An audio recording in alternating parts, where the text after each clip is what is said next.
Nah, jadi menurut perhitungan dari 6,88 juta hektar milik petani sawit sekarang smallholders, itu kira-kira menurut Apkasindo ada 23,49%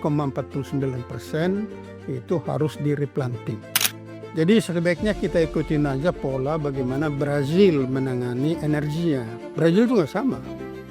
Mereka pakai etanol sebagai pengganti bensin, tapi kalau harga gula tinggi, ya mereka nggak pakai gula untuk menjadi etanol.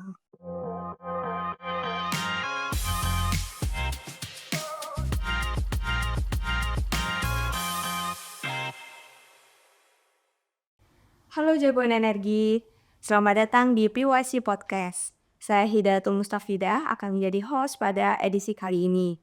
Pada episode ini, kita akan membahas sebuah topik yang berkaitan erat dengan Peraturan Menteri ESDM yang baru saja diterbitkan di awal tahun, tepatnya pada 1 Januari 2025 ini, yaitu tentang implementasi mandatory biodiesel B40 atau campuran 40% fatty acid methyl ester atau FAME dalam diesel fuel. Hal ini menunjukkan komitmen pemerintah Indonesia terhadap implementasi biofuel berjenis biodiesel ini. Bahkan saat ini Indonesia menempati posisi tertinggi dengan campuran persentase FAME dalam biodiesel dibandingkan dengan negara-negara lain yang masih mengimplementasikan B10 dan B20. Indonesia sebagai produsen minyak sawit terbesar di dunia banyak memanfaatkan hasil kelapa sawit tersebut sebagai bahan baku biodiesel. Untuk itulah pada edisi kali ini kita akan membahas lebih mendalam mengenai sisi hulu dari rantai pasok biodiesel ini, yaitu tentang kelapa sawit. Kita akan mencari tahu sebenarnya sudah siapkah hulu sawit ini untuk menyokong kebijakan mandatori B40 yang telah ditetapkan pemerintah. Yang bahkan persentasenya itu terus meningkat ya dari tahun ke tahun, dari B35, kemudian tahun ini B40, dan bahkan sudah ada rencana meningkatkan B50 di tahun depan.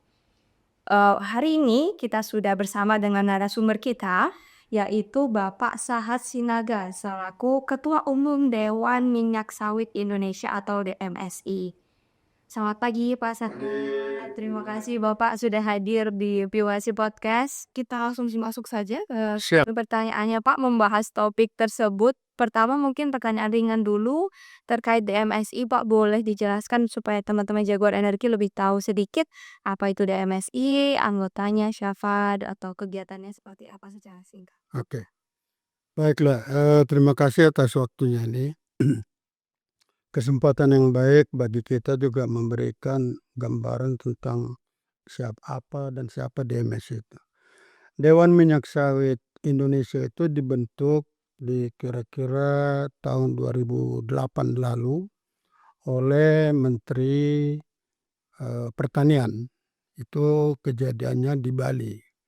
Jadi Dewan Minyak Sawit itu adalah sebagai wadah dari himpunan asosiasi yang berkecimpung di dalam bidang persawitan, mulai dari hulu sampai ke hilir. Sekarang itu anggotanya asosiasi ada 9, antara lain adalah GAPKI, AIMI, KIMNI, APROBI, APOLIN, Apkasindo, dan lain-lain. Nah, peran utamanya itu adalah menghimpun dan memberikan saran kepada pemerintah apa yang terbaik dilakukan melihat situasi lapangan di pasar, baik di plantation, industri hilir, dan juga global market. Jadi kita memberikan masukan ke pemerintah kira-kira apa yang terbaik. Terutama akhir-akhir ini serangannya kepada sawit itu luar biasa besar. Telah banyak negatif campaign yang menurut hemat kami campaign tersebut lebih banyak disebabkan oleh komersial, bukan karena, tapi negatif campaign-nya difokuskan ke seolah-olah deforestation. Tapi kalau kita berbicara deforestation, apa yang enggak deforestation? Kota juga dari dulunya hutan juga ada deforestation. Tapi yang menarik adalah keputusan EUDR yang terakhir yang dianggap forest itu sawit apabila bila tanaman sawit ini telah ditanam sebelum 31 Desember 2020, itu bisa diklasifikasi berasal bukan dari daerah hutan, kira-kira.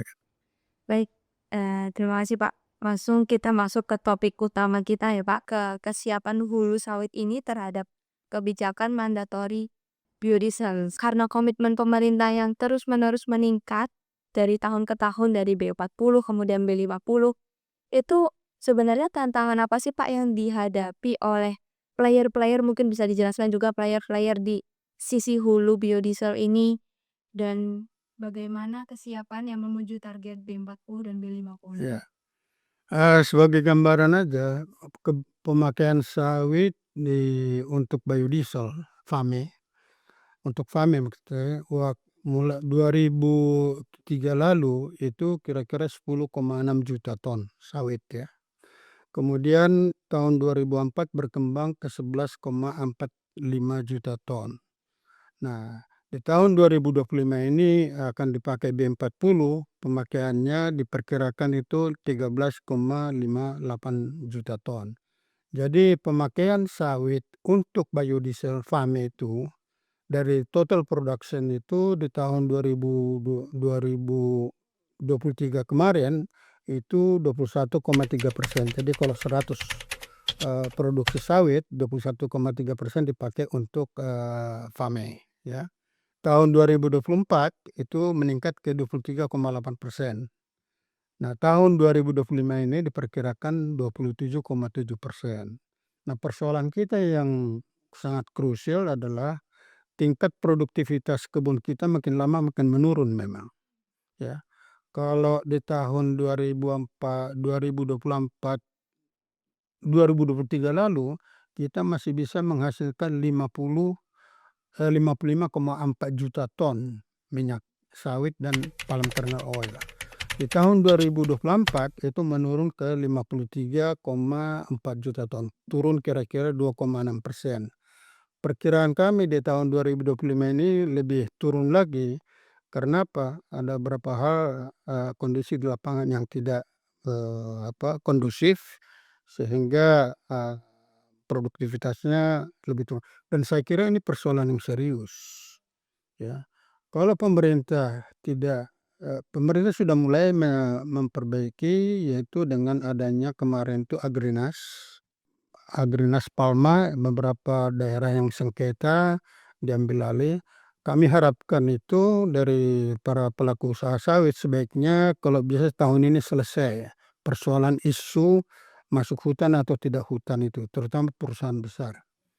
Nah, kemudian kami mengusulkan kalau perusahaan kecil, yaitu katakanlah para petani itu sebaiknya kami sarankan itu udah dilepaskan aja ya, karena sudah ditanami kebun, sedangkan EUDR mengatakan kalau sebelum 31 Desember 2020 masih bisa diklasifikasi bukan forest, ya kenapa enggak? Kenapa pemerintah hanya kepada orang-orang kaya dikasihkan amnesti pajak?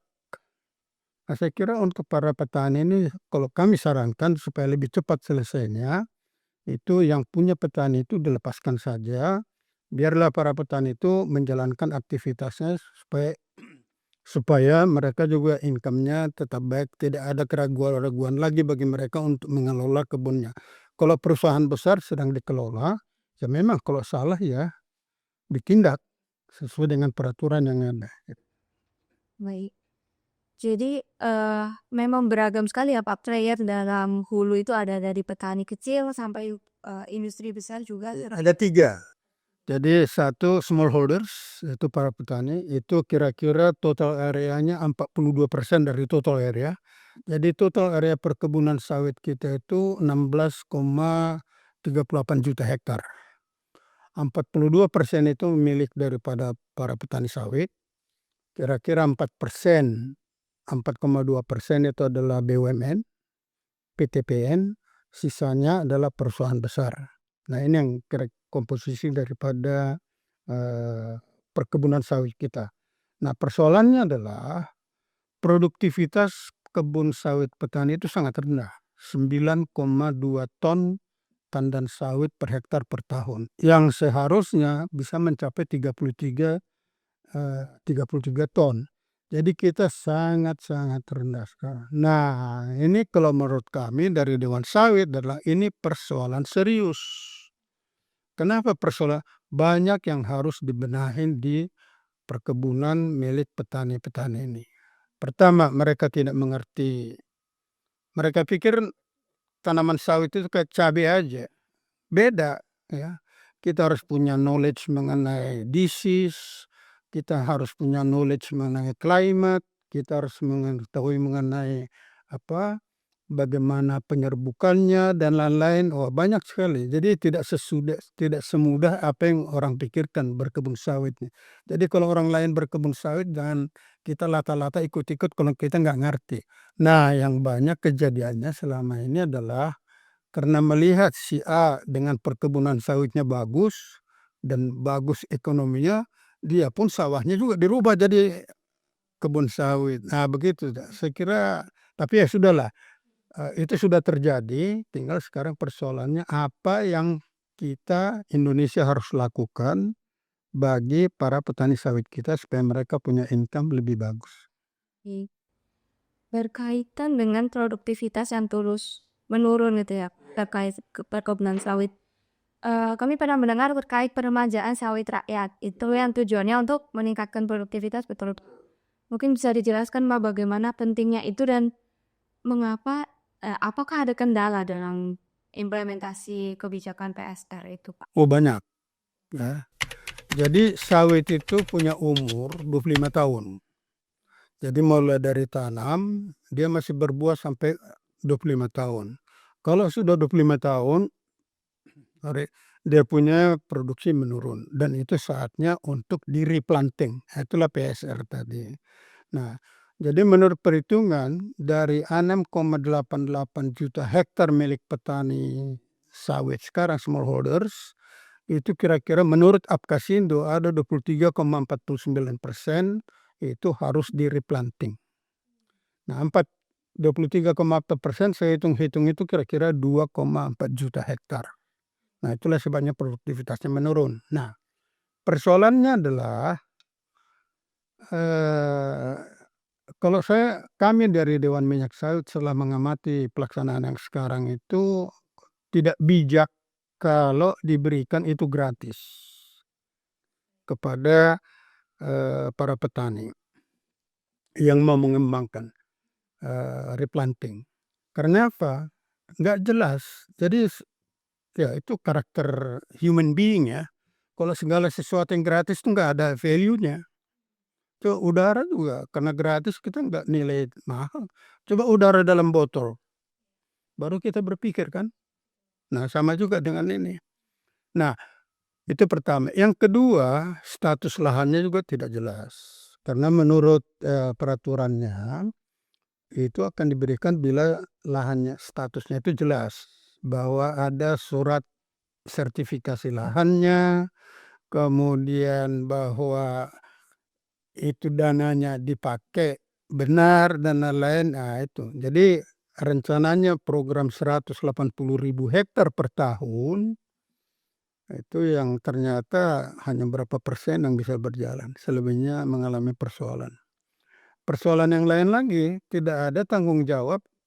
Saya kira tidak ada tanggung jawab para petani kalau mereka sudah menerima fund-nya, dananya, apakah ini benar mereka jalankan, apakah sekian hektar atau apa, nggak ada auditing sistemnya. Jadi kalau menurut kami dari Dewan Sawit practicality itu sebaiknya ya sudah loan saya lah pinjaman. Kembali seperti zaman Pak Harto dulu. Waktu tahun 78 itu kan berupa pinjaman kepada sesudah sekian tahun mereka mengembalikan modal baru mereka memiliki kira-kira 5 tahun waktu itu. Iya, berarti kendalanya tidak hanya di petaninya saja, tapi dari sistem dari PSR Pandik dan evaluasi itu enggak jalan lah. Sangat disayangkan. Padahal kita harapkan, bayangkan ya, itu udah hampir 30% lahan itu harus di-replanting harusnya. Jadi udah umurnya lebih dari 25 tahun, sekarang ya tinggal produksi apa, produktivitasnya rendah sekali. Jadi para petani juga ya sudahlah apa adanya aja, udah apatis kan. Berarti sudah banyak yang berumur Sangat banyak. banyak. Iya. Dan itulah yang tentunya mempengaruhi untuk biodiesel ya meningkat terus persentasenya ya Pak kebutuhannya. Kemudian selain itu dari persentase kebun sawit itu posisinya apakah sudah merata di seluruh Indonesia? Apakah atau masih terpusat di Indonesia Timur, Barat, Tengah dan bagaimana kendalanya itu Kak? Tanaman sawit kita itu ada di 27 provinsi, mulai dari, Aceh sampai ke Papua. Jadi hampir seluruhnya, kecuali di Jawa itu tumbuhnya nggak bagus, karena sawit itu akan tumbuh bagus kalau dia ada di sekitar equator belt, ya, di sekitar, khatulistiwa. Jadi sawit itu akan tumbuh dua dua hal paling penting ya. Pertama curah hujan bisa 3.000 milimeter.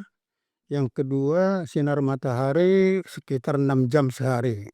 Itu baru dia tumbuhnya bagus. Makanya sawit nggak tumbuh daerah subtropis, karena mataharinya kurang, curah hujannya juga kurang kan.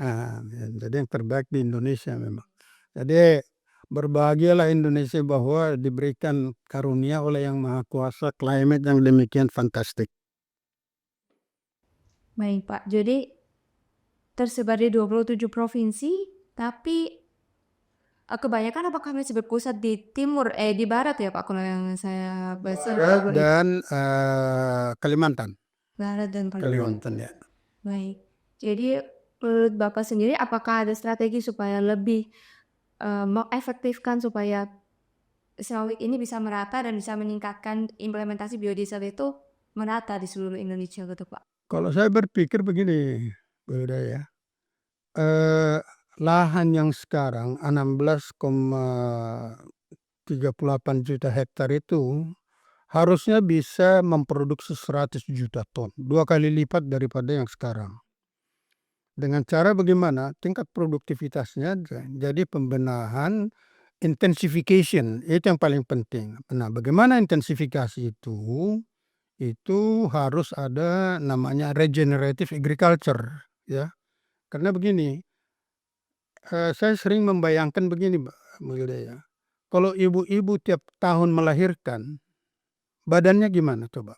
Rongsok kan? Nah itu dia. Jadi tanaman itu pun begitu. Harus ada regeneratif soilnya itu supaya dia tumbuh dengan baik. Nah itu tidak ada yang survei itu sampai sekarang.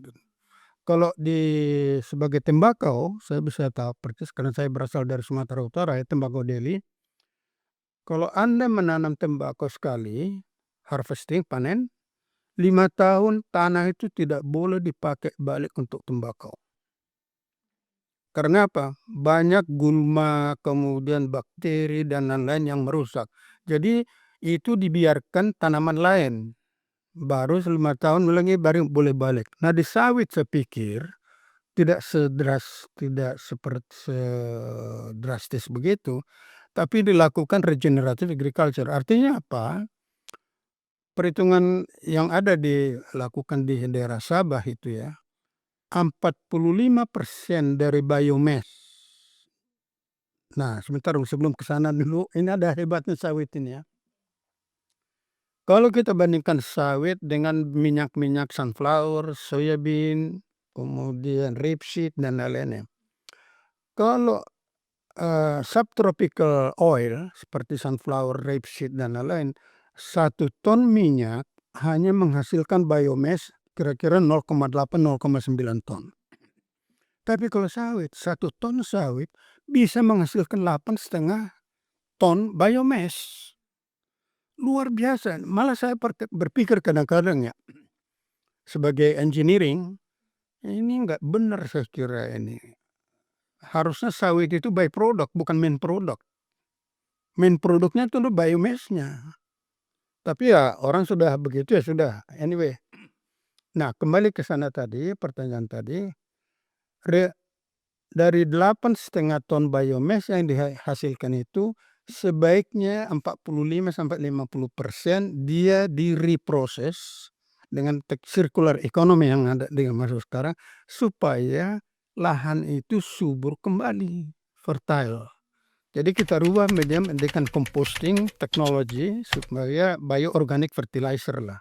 Nah, dengan demikian tanah menjadi subur, pemakaian pupuk kimia makin sedikit, dan orang makin sehat, emisi karbonnya makin kecil. Nah, itu yang harus dicanangkan untuk tadi meningkatkan produktivitas tadi. Sayangnya itu Indonesia sampai sekarang itu belum ada berpikir begitu. Siapa yang harus berpikir begitu? Ya mari kita sama-sama. Kira-kira begitulah untuk menaikkan produktivitas, mencapai mandatory biofuel, bioenergy. Baik Pak, kemudian tadi mengutip perkataan Bapak bahwa saat ini itu banyak sekali baik campaign terhadap sawit gitu ya Pak. Padahal manfaat sawit apabila diimplementasikannya dengan bijak itu bisa memberikan manfaat ekonomi dan juga manfaat ke lingkungan juga yang baik ya Pak. Nah, mengingat hal itu ada sertifikasi yang perlu dilakukan. Setahu kami ada ISPO dan RSPO. Bagaimana Pak implementasi ISPO dan RSPO di Indonesia? Apakah sudah berjalan baik? Dan apabila belum, bagaimana menurut Bapak untuk meningkatkan? Kalau perusahaan besar itu mereka punya duit, mereka punya manajemen. Jadi dan juga supaya bisa berterima di pasar global, mau tidak mau mereka harus mengikuti RSPO dan ISPO. Dan itu berjalan baiklah kalau soal ini. Yang saya sedihkan itu adalah petani, smallholders tadi. Dia tidak punya manajemen, dia tidak punya duit, dan sertifikat lahannya juga tidak jelas. Jadi di situ saya sedikit skeptis bahwa apakah para petani kita itu akan bisa cepat mengarah itu, I doubt, saya ragu untuk itu. Tapi poinnya bahwa perkebunan harus mengikuti ada sistem ISPO, RSPO, is must, kita harus tahu. Sepakatlah untuk itu. Dan untuk itu manajemen di perkebunan sawit smallholders juga harus kita benahi juga. Dengan model sekarang itu nggak mungkin bisa kita lakukan. Jadi revolutionize the agriculture technology lah dan juga manajemen. Jadi untuk sekarang belum maksimal Pak. Waduh, masih jauh, masih jauh. Justru Pak Prabowo nggak tahu dicanangkan sudah begitu, jalannya apa sampai sekarang itu belum jelas juga apa konsepnya di lapangan ya. Nah, adanya Agrintara saya kira itu satu poin yang bagus juga. Mungkin mereka bisa dengan disiplin yang ada, mereka bisa mempercepat program untuk ISPO dan RSPO untuk persawitan itu. Moga-moga itu bisa menular ke petani-petani. Iya Pak. Ini pertanyaan penutup Pak, pertanyaan terakhir. Dengan berbagai tantangan yang ada itu, menurut Bapak bagaimana Pak strategi terbaik supaya implementasi biodiesel itu tetap berkelanjutan, tidak merusak lingkungan, dan juga mungkin sawit ini tetap baik, apakah ada pengganti sawit atau bagaimana? Bisa Bapak jelaskan? Wah, ini pertanyaan kompleks nih. Iya. Saya coba urut sedikit-sedikit ya. Ya. Pertama, current practice biodiesel itu masih kurang efektif. Ya. Kenapa kurang efektif? Pertama, pabrik-pabrik FAME itu majority berada di west coast daripada Indonesia, daerah barat lah ya. Sehingga timbul transport cost yang juga relatif tinggi. Nah, yang kedua storage tank.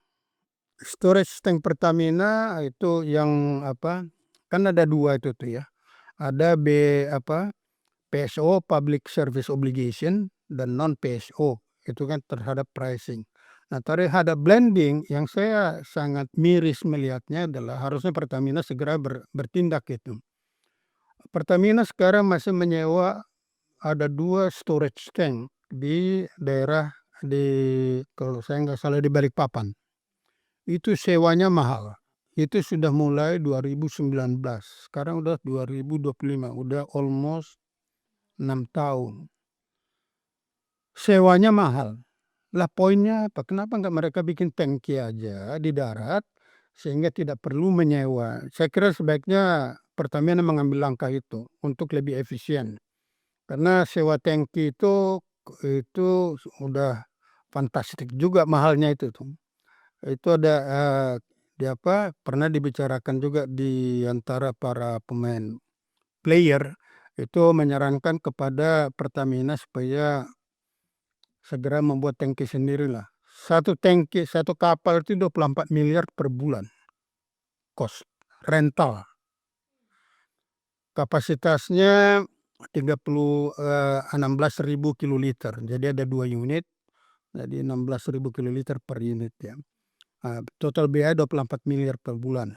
Sedangkan jadi kalau per tahun 288 miliar kali 12 ya. Padahal bikin tangki kan cuma berapa miliar sih? Paling 50 miliar, 2 biji, kan segera selesai, saya kira itu. Yang itu dalam storage tank. Yang kedua adalah dalam menghadapi, eee, untuk gaining kepada Indonesia tinggi, ya, kalau kami dari Dewan Sawit berpikir sebaiknya kita berpikir, apakah kita perlu ke B50? Itu perlu kita pertanyakan juga. Karena apa? Kalau harga fosil turun sekarang di level $62 per barel, kalau $62 per barel, maka harga solarnya kira-kira $95 per barel. Harga sawit sudah $825 per ton. Tambah 85 menjadi $910 per ton. Kira-kira $910 per 1,2 meter kubik, karena 1 ton dia kan lebih banyak liter.